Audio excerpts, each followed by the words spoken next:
peuple pentecôtiste, c'est l'émission The Predicator Moment, le moment du prédicateur. Vous savez, chaque dimanche, après le culte, il y a cette émission-là qui vient retracer justement ce que le prédicateur a annoncé, poussé par l'Esprit de Dieu. Et justement, on va essayer de déchiffrer, de décoder. Il y avait des langages, il y avait des expressions, il y avait beaucoup de choses que le prédicateur a annoncées. Mais nous allons nous concentrer sur l'essentiel pour que vous puissiez, même dans le direct, parce que c'est passé en direct, la vidéo est toujours disponible sur la page Facebook de l'Église, pour que vous puissiez, en regardant, en revisitant cette page, en revisitant ce direct, vous puissiez maintenant avoir les outils qui vont vous permettre de comprendre, non pas par la chair, mais par l'Esprit de Dieu, parce que le serviteur de Dieu qui a prêché est bel et bien là, c'est le pasteur Onkassa David Wenceslas, plus connu sous le nom du pasteur Abakou. Gloire à Dieu, homme de Dieu. Alléluia, papa. Merci, papa. Merci d'avoir accepté l'invitation. Et je vous dis là, aujourd'hui, ce sera un jour vraiment d'apprentissage. Restez connectés. C'est juste après cette louange du groupe choral, parce que la voix des archanges a son mot à dire. C'est juste après ça.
De Dieu qui était prêché aujourd'hui par le serviteur de Dieu, l'homme de Dieu, le pasteur Onkassa David Wenceslas, président des pasteurs, président actif du groupe Je suis, Église centrale de Libreville, était dans 1 Jean chapitre 2 versets 13 à 17. Alors l'homme de Dieu qui est là, s'il y a encore quelque chose à ajouter pour la présentation, ou on va tout simplement continuer et passer à la lecture. Non, merci. Je veux juste vous remercier pour l'opportunité que vous me donnez d'intervenir. Mais en cette la présentation, elle était exhaustive. Oui. Et donc, nous allons passer directement en plein sujet. D'accord, d'accord. Merci encore, homme de Dieu. Là, je vais là déjà pour poser une question. Parce que la question, qu'est-ce qui nous rassemble là? C'est la parole de Dieu. Et la parole de Dieu, nous avons besoin justement que l'homme de Dieu puisse lire la parole.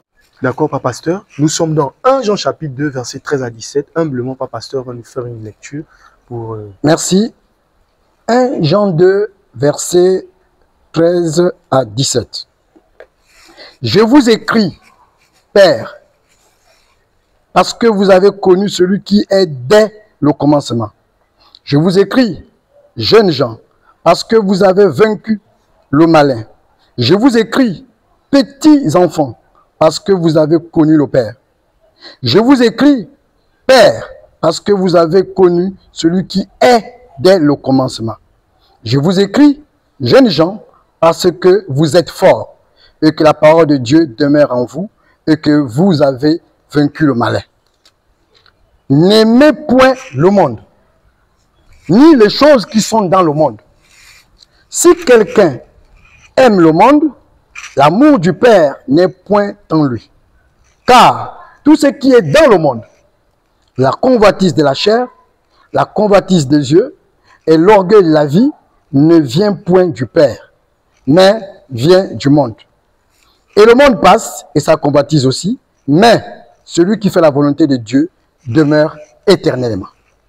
Amen. Amen, Papa. Mais, Papa Pasteur, quand on revient là d'abord, on a lu la parole, n'aimez point le monde, et on voit là déjà comme si on avait comme un avertissement.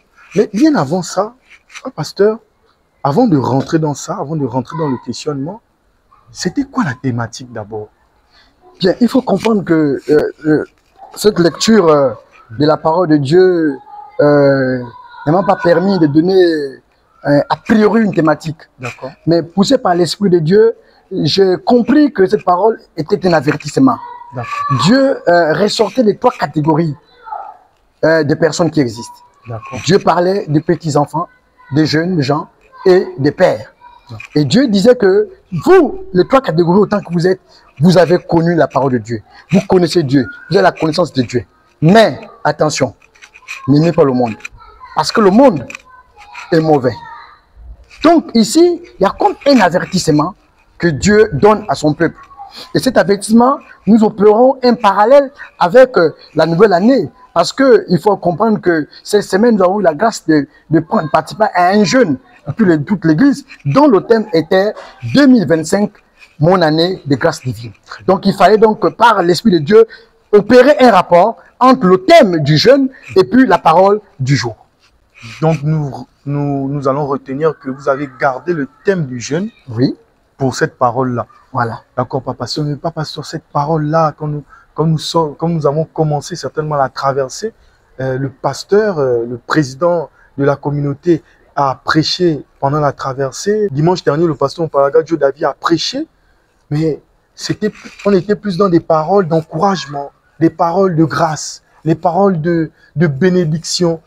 Mais là, on a l'impression qu'il y a une rupture, Papa Pasteur. En fait, il n'y a pas de rupture en tant que telle, mais c'est une parole conséquente. D'accord.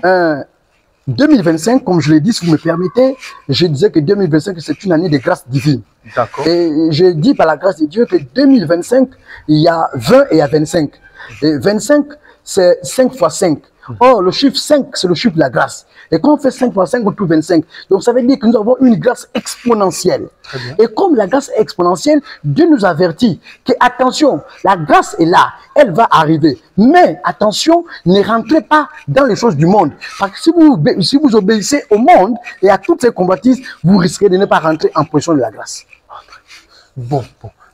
Donc là, c'est une parole d'avertissement. Moi, je voyais, c'était comme une parole que, avec toutes les grâces qui ont été prêchées ici, depuis le 31, la traversée, eh ben, les hommes et les femmes de Dieu et l'Assemblée, certainement en bénéficiant de cette grâce, de ces bénédictions, pourraient facilement tomber à cause de la tentation. Or, là, vous dites que non, c'est d'éviter justement la tentation pour rentrer dans les grâces. Là, je comprends maintenant mieux. En fait, il faut comprendre que lorsqu'on parle du monde, qui est un système mis par le diable en vue de distraire les chrétiens, il faut comprendre donc que parfois Dieu, quand il parle de la grâce, il déclenche la grâce. Il la libère. Il la libère. Mais il arrive parfois que nous ne n'arrivons pas à sécuriser notre grâce, Exactement. à la garder jalousement. Exactement. Et comme le diable sait que la grâce que Dieu nous accorde est pour nous une source de bénédiction, il peut donc nous perturber. Parce que c'est ça même l'objectif du diable. C'est pourquoi cette parole-là est une parole d'avertissement. Dieu vient donc nous avertir pour dire que, attention, la grâce est là. Mais l'ennemi qui vous guette, et ne tombez pas dans son piège. Si vous tombez dans son piège, eh bien, vous risquerez de perdre la grâce qui vous a été prévue par Dieu.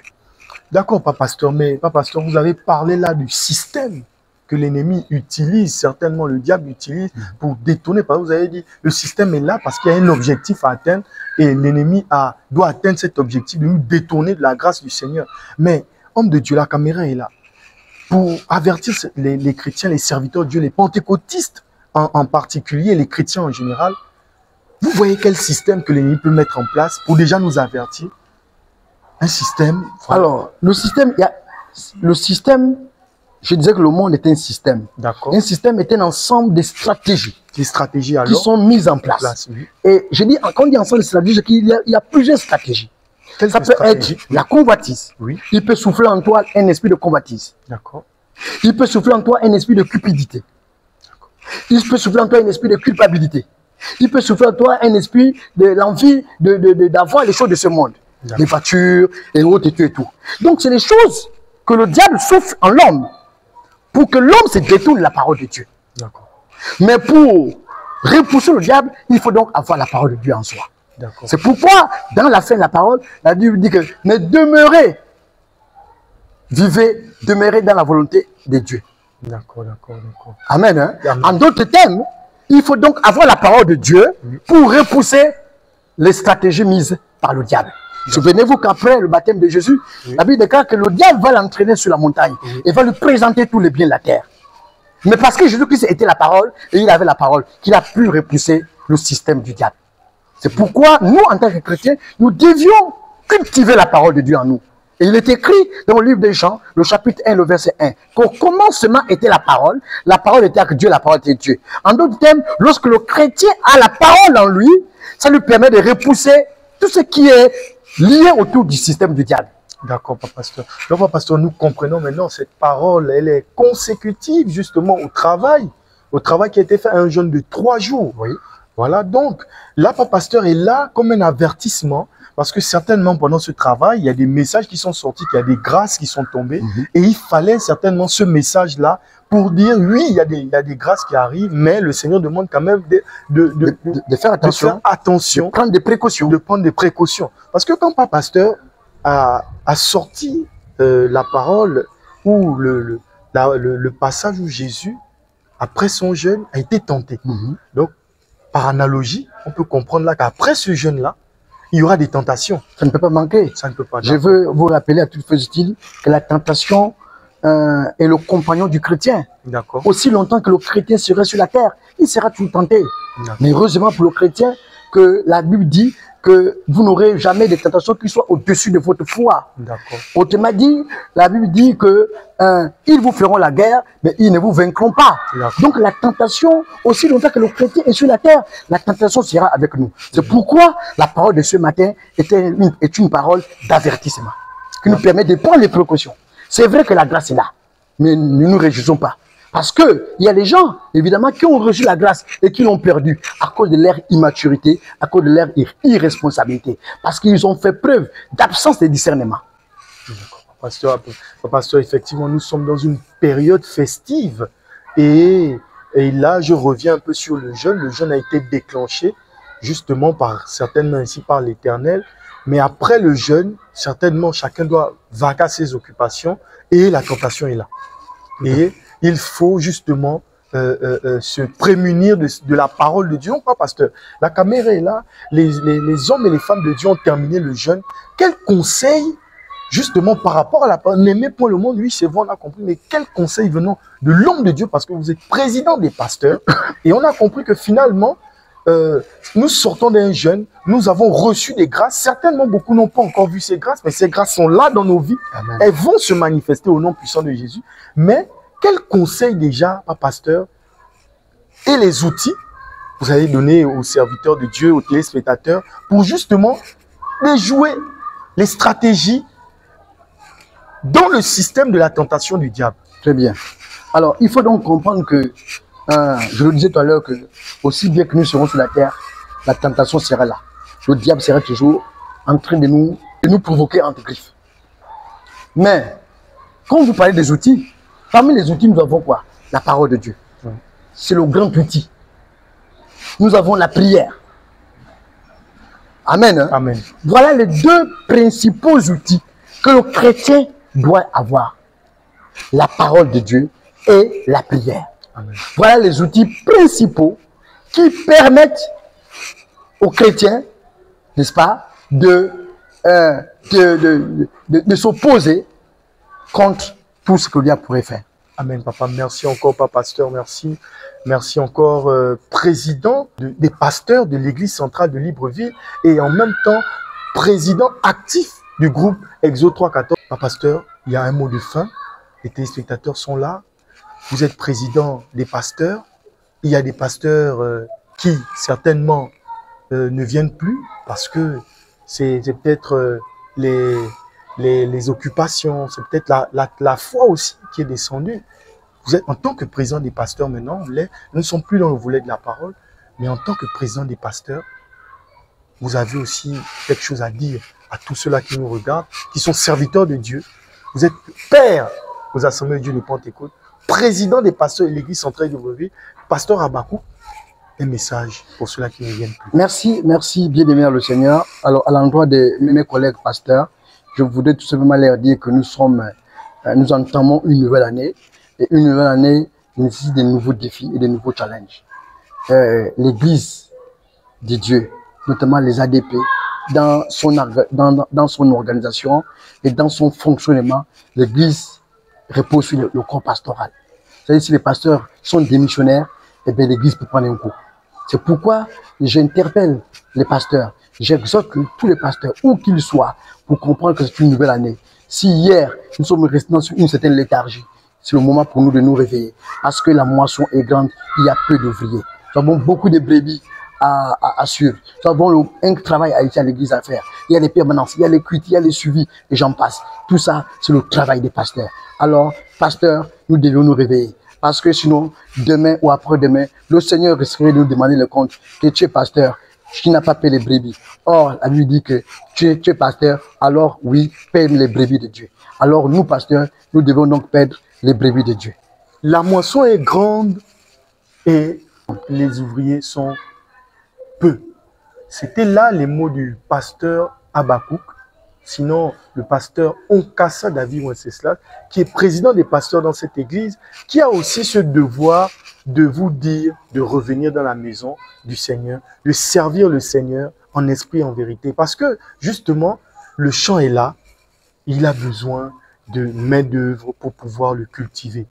Merci encore d'avoir participé à cette émission. C'était là votre humble serviteur, Claude le communicateur, et j'ai reçu sur ce plateau, ce beau plateau, de l'église centrale de Libreville, j'ai reçu un homme de Dieu qui a ce cœur-là de pouvoir parler aussi de la part du Seigneur, de pouvoir aussi exhorter ceux-là qui ne viennent pas. Merci encore, chers téléspectateurs. C'était là Claude le communicateur. On se revoit dimanche prochain. Merci, homme de Dieu. Merci beaucoup.